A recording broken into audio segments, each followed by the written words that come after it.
Welcome to Chapter 5, Inequality, Masculinities. In this chapter, we're exploring how gender inequality affects men as well as women, and how different forms of masculinity maintain, challenge, or reshape that inequality.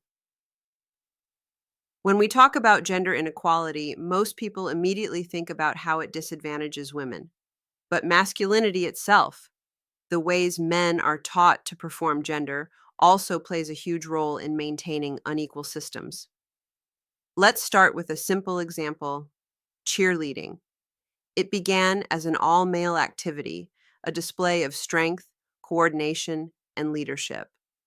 But when women entered the field, it was redefined as feminine.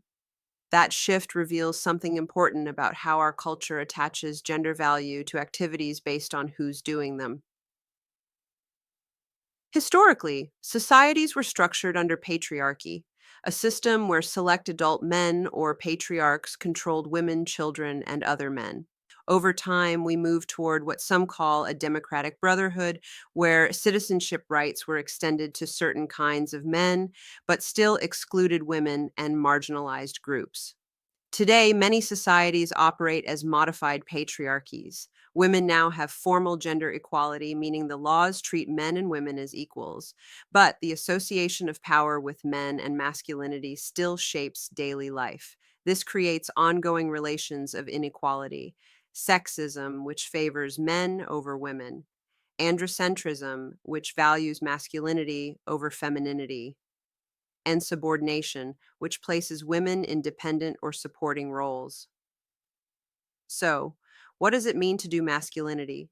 Many men learn that to be masculine, they must avoid femininity at all costs. This leads to male flight, where men abandon any area of life seen as feminine, whether that's teaching, nursing, or even certain forms of art.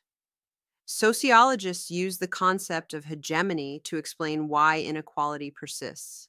Hegemonic masculinity is the culturally idealized version of manhood: powerful, dominant, and emotionally contained. It's the performance that justifies gender inequality and earns widespread social approval. Then there's exculpatory chauvinism, when negative traits linked to men, like aggression or competitiveness, are reframed as reasons why men should still lead. Within masculinity, there's also a hierarchy, a rough ranking of men from most to least masculine. We call this the hierarchy of masculinity, and it includes multiple masculinities that vary by culture, class, race, and sexuality. Masculinity is often described as fragile because it's something men must constantly prove. This idea is called precarious masculinity, the belief that manhood is harder to earn and easier to lose than womanhood. When masculinity feels threatened, some men engage in compensatory behaviors to reassert their manliness. From overemphasizing toughness to distancing themselves from anything seen as feminine. We also see how race and appearance intersect here. Colorism, or the preference for lighter skin tones, reinforces hierarchies both within and across gender groups. When the rules of masculinity become extreme, we call it hypermasculinity, an exaggerated focus on strength, dominance, and aggression. This can lead to toxic masculinity, where the pressure to conform causes harm to self and to others. For example, men may be discouraged from expressing emotion, seeking help, or forming close friendships, leading to isolation and poor mental health. And at a broader level, toxic masculinity can contribute to violence, control, and the mistreatment of others.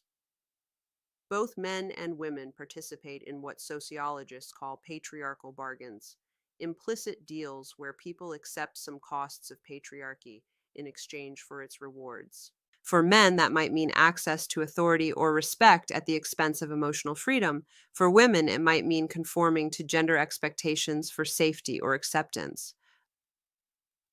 Can masculinity be good? Absolutely.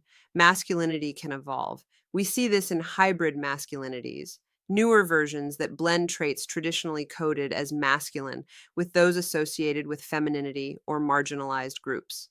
These forms of masculinity embrace empathy, emotional openness, and equality without rejecting strength or confidence. When we recognize that masculinity itself is socially constructed, we can begin to reshape it into something healthier for everyone. So, in this chapter, we've examined how masculinity operates within systems of inequality, how it can be both limiting and powerful, and how reimagining masculinity offers a path toward more balanced, humane ways of being.